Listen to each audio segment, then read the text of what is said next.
2021 and oh my gosh, it feels like the world is finally getting back to some version of normalcy. With so many things starting to open back up and people starting to go back into the office, I thought this would be a really important time to just do a check-in video. Oh, hi Eloise. Come here, baby. I thought this would be a really good time to just do a check-in video about the state of fostering and what it's going to be like when all of us stop working from home with our cats jumping into our Zoom calls and start getting back to real life. I want to talk about the future of fostering, and for all of those people who started fostering in the beginning of the pandemic, how can we keep this alive and continue these incredible efforts into the future? So I kind of want to just start by saying that I think animal advocates are so creative. When we put our compassion into action, I think we can find a lot of really incredible solutions. And I think 2020 was an amazing example of just that. The pandemic changed a lot for all of us, but it really changed a lot for kittens. Before the pandemic, there were really never enough foster homes for kittens. During those warm months of the year, which we lovingly refer to as kitten season, kittens are just pouring into shelters. And it's such an overwhelming time. I mean, every single foster parent, every shelter, every rescue is at capacity. There's just never enough foster homes for the volume of kittens who are entering shelters this time of year. Oh, okay, well, I am just covered in fur now. Thank you, Eloise. One moment.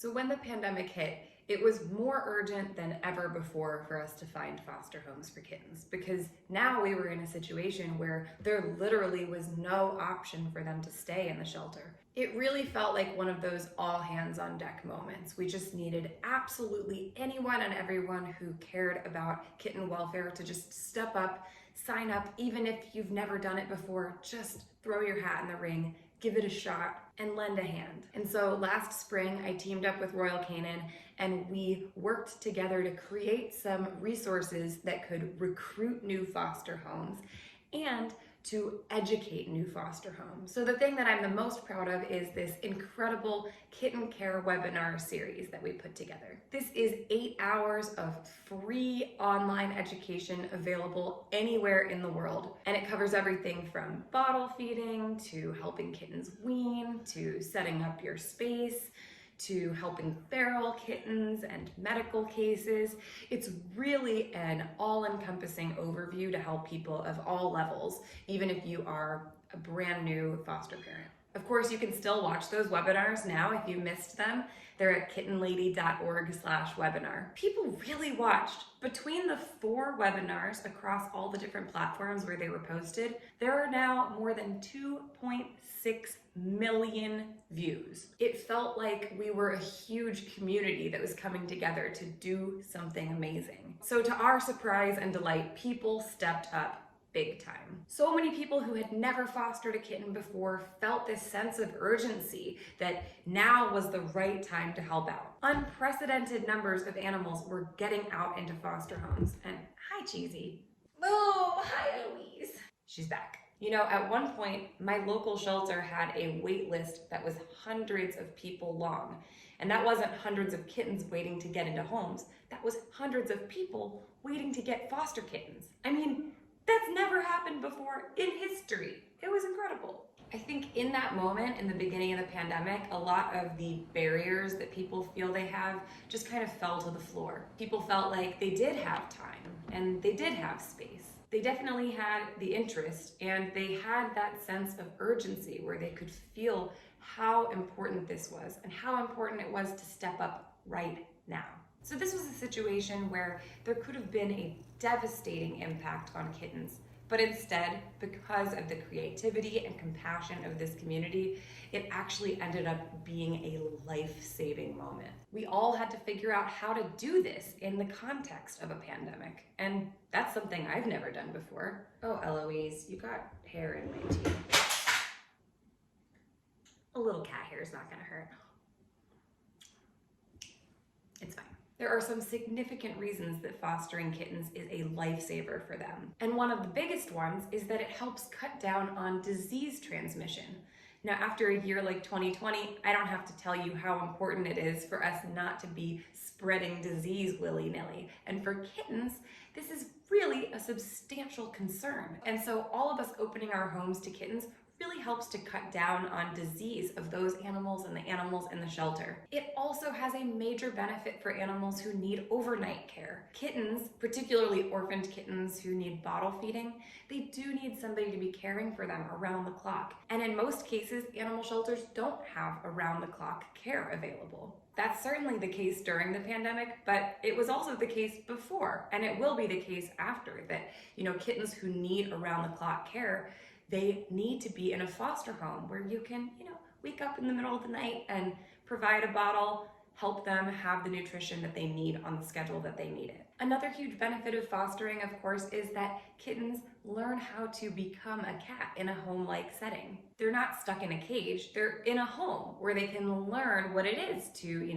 hop up into your lap or look out a window, and it will help ease the transition so greatly when they do go to their adoptive home. And fostering kittens means that shelters can play more of a facilitator role. Rather than asking the shelter to be a depository for kittens, we are having them play a role of facilitating getting the kittens into a foster home, getting them the medical care they need, and getting them adopted. But before they're adopted, you and I can take on the responsibility of caring for them. But let's remember, fostering kittens doesn't just benefit the kittens.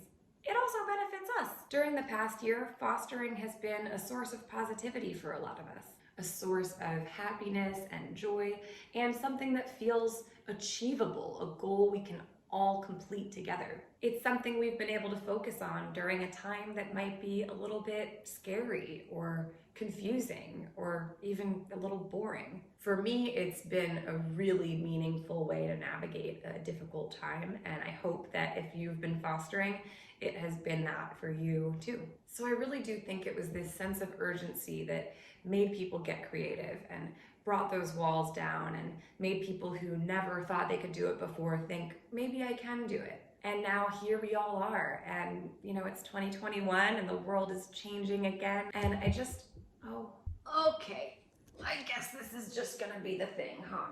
Am I the only one who has this experience? Their cat just randomly jumps into their lap and decides to interrupt their thought process. What was I talking about again? Oh yeah, I was going to talk about the future. I know there are a ton of anxieties that you might have. How can you keep fostering if you have to go back into the office? How can you make it work if you're not going to be at home as much? How can you make it work if your financial situation has changed? Maybe you adopted a cat or a dog during the pandemic and you can't really figure out how you can make it work to have little kittens in your life as well. For a lot of us, the past year has transformed our lives. So I wanted to offer some ideas for moving forward. So here are some of my thoughts. First, I want you to know that fostering is not an all or nothing thing. You can be a foster parent who only fosters twice a year.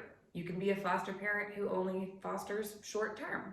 When you're a foster parent, you're doing the organization a favor, so you get to decide how often and for what periods of time you foster. I have a couple family members and friends who foster, just once every year. It's a fun activity you do, doesn't have to take over your entire life. It's just something that you do once a year, twice a year for fun.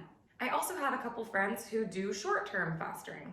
These are people who say, hey, I can take on kittens for 1 or 2 days at a time until they find a longer-term foster. So every contribution helps. It doesn't have to rule your entire life. You don't have to have a revolving door of kittens all the time, unless you want to, in which case I'm sure the shelter will be happy about that too. But every single part makes a difference. So maybe you have to foster a little bit less frequently, but don't let that mean that you don't do it at all. Just let the shelter know your availability. Then there's buddy system fostering. Buddy system fostering is where you find 1 or 2 people who have opposite schedules to you, and you can kind of co-parent. I actually used to do that a lot. When I was younger, I had a couple of friends who had different schedules than I did, and I would say, okay, I can take them Monday through Wednesday, but then I'm gonna be working or busy Thursday through Saturday, and we would just kind of swap duties. I guarantee that there's someone else out there who would be like a puzzle piece with you, who wants to foster as well, but is looking for somebody like you to help make it possible. You can also team up with somebody who does the opposite age group to you. So maybe you can only do neonatal kittens, but you can't help once they're a little older. Someone else is going to be out there who can only do older kittens. And so once you get them weaned, you can pass them along to the other foster home. So we have to remember, this is a community effort. You don't have to be alone at all. And one significant way that you can help is just by offering to foster sit. You could be that person who offers weekend support to foster kittens. You also get to set boundaries about what population works best with your lifestyle. Fortunately, when you foster kittens, there are a lot of different types of populations you can focus on, and each one is going to be a little bit different in terms of schedule and care. So if you're going back to work full-time and you're really concerned that you're not going to be able to foster kittens, I would recommend a population like weaned kittens who are older than 5 weeks old, or moms and babies. Both of these are populations that can be left at home during the day when you're at work for 8 or 9 hours. All you have to do is wake up in the morning and scoop the litter box and clean up their space, play with them a little bit, or provide whatever care they need. Open some cans of food, leave some extra food out for them, and then you can go to work for the day. When you come home, you can feed them again, play with them, socialize, and then feed them again before bed. And that's it. Now, if you're caring for weaned kittens or moms and babies and you're gonna be not home for a period of the day, I would just recommend that you get yourself a little baby scale and weigh them in the morning, weigh them again when you come home from work, just so that you can ensure that they really are eating and gaining weight while you're away. But these populations can be so fun to foster, and there is a huge need. You're making a difference if you do this. And it feels great to come home from a busy day at work and just lay on the floor and cover yourself in kittens. And there's plenty of fun enrichment that you can give them that they can enjoy at home without you there. Leave them some kitten-safe toys, some puzzle feeders they can work on. You can leave them some automatic cat toys. Hey, leave them with a bunch of cardboard boxes and tissue paper and they will be stoked. So I would definitely say if you are going to be out of the home a lot more, I would focus on these older populations or on the young population that does have a mom, because you care for mom, mom cares for babies, and you just kind of supervise the whole situation. And then of course there are our orphaned neonatal kittens. These are our babies who don't have a mom, who require bottle feeding. Now, if you don't work from home and you can't take kittens to work with you, I would not recommend working with bottle baby kittens because they can't be left at home without care. But you might be surprised to learn that taking neonatal kittens with you to work actually does not have to be a very intrusive thing at all. So I'm at my desk right now. This is actually where I work. I've got my PC here, I've got my laptop, and what you might not realize I have is I actually have some kittens with me. And this is possible for anybody to do. If I have to bring neonates with me to work, this is what I use. It's a little plastic tub, and inside of it, it just has a heat pad, a blanket, and a little stuffed animal. And my foster kittens, of course. So I want to show you how quickly I'm able to do their care routine and then get right back to work. You know, some people take a work break to go grab a cup of coffee or take a phone call, and what I do is take a work break to bottle feed kittens. So here's Elvis, and Elvis has just been sleeping in that bin all day. I'm going to quickly stimulate him to help him go potty. I just bring, a little box of tissues with me, and you can stimulate him to go potty. Yeah. And then he gets his meal. And watch how fast this is. I mean, in the amount of time that it takes you to go to the elevator and go down and walk to the nearest coffee shop, you can give a kitten a meal and they'll go right back to sleep. I think a lot of people think that caring for kittens in a work setting is a lot more intrusive than it really is. They're kind of just a little jelly bean that sleeps 23 hours a day. They're pretty quiet. Sometimes they might meow a little bit, but not very much. They really do sleep quite a lot. Once you've got them on a good routine, it's generally pretty quick. And then you can, pop them into your lap while you're working, or you can just put them back in their bin. Hi, Ferguson. So here's my other foster kitten, Ferguson, and I'm just going to quickly help him go potty. Usually the one time that they will make a little bit of noise is when they're going potty, because they're a little fussy about that. And then we have our meal. So I mean, look at how quickly this can happen. This can happen so quickly that, you know, nobody has to even realize what's going on. I used to work in a couple of different settings. I worked in a public school, and I also worked in a couple of different office buildings where I would take kittens with me. I was able to still get my work done, and just every couple of hours my alarm would go off just to remind me that it's time to feed my little kittens. But you can see it's very, very quick. This goes back into your work fridge, and you just need the ability to warm it up every couple of hours and take literally like 3 to 5 minutes to feed some babies.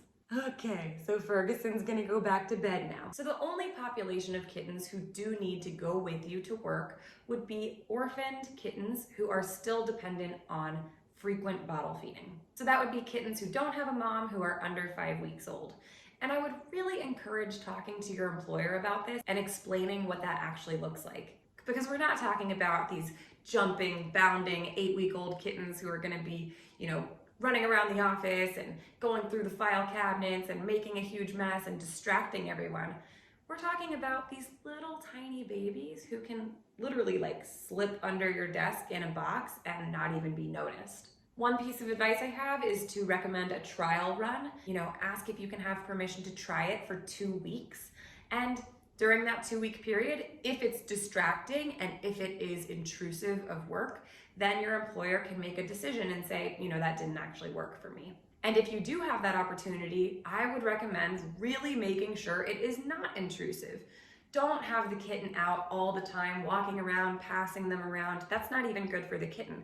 You want the kitten to stay in a cozy, warm space underneath your desk or, you know, in a playpen. And you don't want to pass them around to a bunch of people, and you don't want to cause a disturbance at work. I truly believe that having kittens in the workplace actually can improve morale and can increase productivity because people are really, really happy. Maybe that sounds counterintuitive, but I have seen it work myself. Animals can have a calming effect on people. It reduces stress.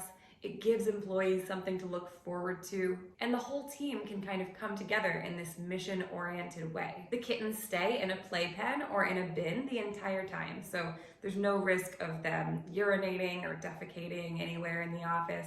It's easy to keep it very clean, and it's easy to transport them. Now maybe you're thinking, okay, but that's you, kitten lady. You work in animal welfare, so obviously you would be able to bring kittens with you. But hey, not so fast. I actually used to work with children, and I would work in the public school system, and I was able to convince my employer to let me actually bring kittens with me. It was an incredible opportunity for the kids to learn, and it saved a lot of lives. And I'm not the only one. Check out this photo from Cindy. She's a 6th grade teacher in North Carolina, and she actually brings neonatal kittens with her to work. Here's another picture from a teacher. This is from Meg, who is a public school teacher, and she does the same exact thing I do. She puts the kittens in a plastic bin behind her desk. And it doesn't just work in a school setting. Here's some other examples. Abigail works in a corporate office. She asked her boss if she could bring her neonatal kittens with her to work, and they actually gave her use of the storage room so that she could do her feedings every couple hours. Allie is a lawyer. She works in a pet-friendly office, and here's her little tabby kitten on her desk. And Jen works for a tech company, and everyone in the company loves pitching in. She brings the kittens to her meetings, and she brings them around for people to interact with in their cubicles. Julie is a nurse in a doctor's office, and she keeps her foster kittens in the filing room. Here's the doctor laying on the floor of the filing room with the kittens. These kittens are being fostered at a church. Maria and her husband, who is a worship director, spend a lot of time at church, so they bring the kittens with them. I love these photos from Michelle. She's a sales manager for a newspaper, and she brings kittens to work with her. Patty works for the Hilton Hotel in the office, and she's been bringing foster kittens to work for a long time. She's saved a lot of lives and introduced her whole team to fostering. Shauna took a chance 5 years ago on asking her employer if she could bring some neonates to work. and now she's been fostering in her office for 5 years. She's a graphic designer and everybody there loves the kittens. Even in a retail setting, this can work. This is from Sue. She works in a retail store and she has her foster kittens underneath the counter. Her boss loves them and so do the customers. In fact, some customers come in to shop just because they know that there's often foster kittens there. I mean, that would probably convince me to come shopping too. I really hope some of those photos inspire you to imagine what life could be like going back to work and still having foster kittens. Neonatal kittens are travel size. They can go just about anywhere with you as long as they're in a warm space that is well ventilated and they're able to maintain their typical schedule. Now let's talk a little bit about how you can make this work in your home setting, because I know during the pandemic a lot of people have moved or downsized or had a baby or adopted a new cat or dog. So how are you going to be able to foster in the space that you have available? My number one piece of advice is to invest in a good playpen. There's a lot of different kinds of playpens. There are plastic panels that you can pop together. Those are really great because they're lightweight. You can arrange them in any kind of shape to fit the size of the room, and they're really easy to pop up, take down, and sanitize in between litters. Then there are zip-up playpens, and these are really simple too. You can stick it in the corner of a room, you can fold it and put it in the back of your car so that you can bring it with you to work or to a friend's house. And those also make an awesome option. Having a playpen makes a big difference because it makes it so much more versatile. Whether you have a whole room that you can dedicate or whether you are just able to give a section of your living room to the kittens, this is going to make it so that you can keep them separate from your resident animals, from children or toddlers. It just keeps them separate and safe. For neonates, of course, bins, boxes, even little aquariums. You don't need a lot of space, so there's so many different ways to do this. And as long as they have access to a heat pad, some cozy blankets, and a stuffed animal, that's all they need. Now again, I want you to see that this really can work for you. Don't just take it from me. I'm the lady who put a kitten nursery in my house. But this does not have to be your entire life. It doesn't have to take over your home. In fact, when I first started fostering, I just fostered out of my bathroom. So I don't want you to just take it from me and my example. I want you to see some other examples of people who make fostering work in their homes. This is a photo from Andrea. She fosters out of her master bathroom. So you can see there's her bathtub on the right, and then she's just got some panels popped up so that the kittens can have this little corner. I love this setup. Brianna fosters neonates out of a large aquarium. This is so cool. It's like a fish tank that kittens can live in. Caitlin shares her home office with kittens. You can see she has both kinds of playpens here. She has the zip-up playpen on the right, and then she has the plastic panels on the left. And this is a really great use of space. She doesn't have to give an entire room to the kittens. She's just giving them the space that she has available. Same thing goes for Carolyn. She's just dedicated a part of a room to the kittens. A couple of people even use their bathtub to foster. These 5 kittens are with Debbie, and these 2 are with Sarah. That's a creative use of a bathtub. This is a laundry room, and Emily fosters kittens by putting up panels so that they can't get behind her washer and dryer. She puts some enrichment items in there for the kittens, and this is a great use of space. Erica is fostering 2 moms who are friends, and they have full roam of the room, but the babies are contained in playpens. So mamas can go have some mama socialization time, and then they can hop into the playpen with each of their litters. Haley uses part of a spare bedroom with her foster kittens. And Jennifer uses just a section of her living room. So imagine that. You're watching TV in the evening and then you just have these little foster kittens next to the couch. Jill has a storage closet that she uses for a quarantine area for her foster kittens. And on the shelves, she has all of her supplies. Kaylee just puts a baby gate at the end of her hallway, and then she's able to foster kittens in the hall.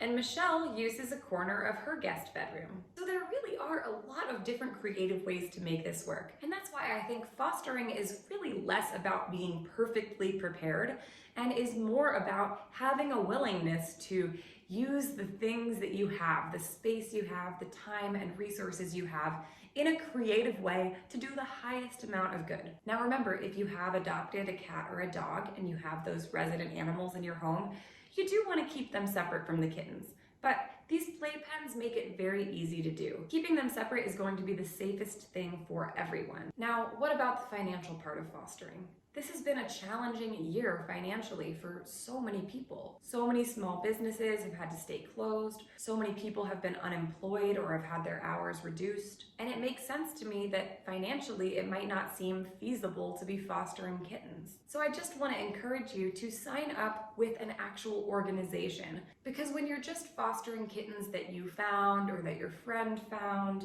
and they're not through an organization, it is really expensive to do, to get all of those supplies and pay for the vaccines and the exams and the dewormer and the spay and neuter. I mean, that can add up to hundreds of dollars per kitten.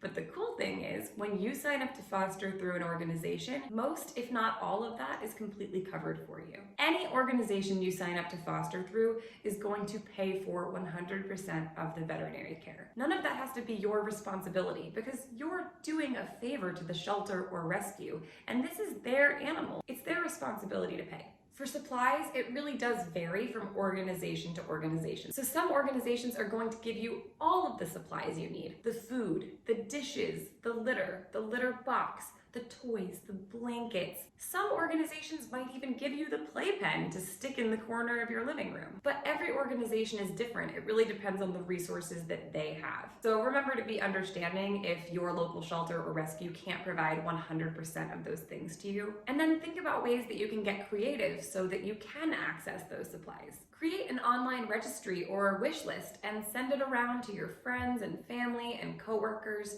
I promise you that people want you to succeed and they want to help. You can even plan a little kitten shower where people bring you supplies.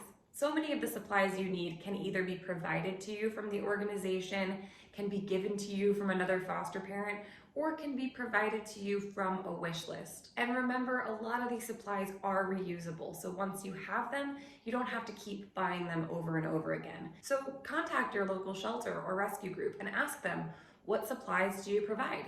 Do you provide the food? Can you provide me with litter? You provide the space and the time and the love, and most of the time, the organization you're fostering through will provide the rest. So I truly believe that there's a way for almost anybody to make this work. Fostering is the future, and it has to be the future, because this is the direction that animal welfare needs to go in. Animal shelters and animal rescue groups can act as a sort of social service for animals without having to impound them, without having to have animals be at risk simply because they don't have a place to go. When we open our homes to foster animals, whether that's an entire room or a little piece of a hallway, we are exponentially expanding the reach that these organizations are able to have and saving so many lives. This is not only helpful for kittens, it is essential. It is their only chance. And so I really hope that we can keep that early pandemic spirit of urgency when everybody felt like we have to come together. We have to do this for the kittens. We have to find a creative way to make this work. My number one piece of advice is just do something. Don't wait until you're in a perfect situation to be able to do everything, because that's never going to happen. Start where you are. Start with the resources you have, with the bathtub that you have that can hold little kittens, with the little crevice under your desk, with the laundry room. Let's keep that creativity and compassion alive. And remember that just because you're not staying home anymore doesn't mean you can't still foster. I truly believe that this moment that felt like a crisis really turned into an opportunity for the animals. It showed us that all of us are capable of a lot more than we thought. So if you're one of those people who stepped up to foster during this time, I want to say thank you from the bottom of my heart. Don't forget, if you haven't watched the Kitten Care webinar series with me and Royal Canin, you can still catch that at kittenlady.org/webinar. It is filled with information that will help you provide the best of care to little kittens in need. You know, it has been such a year, but I know that if we were able to do this much incredible work during a moment of crisis, we can do a lot more in the future. And with a community like this one that cares as much as we all do for kittens, I know that the future is bright. Thanks for watching. Oh, still got a lot of cat hair in there.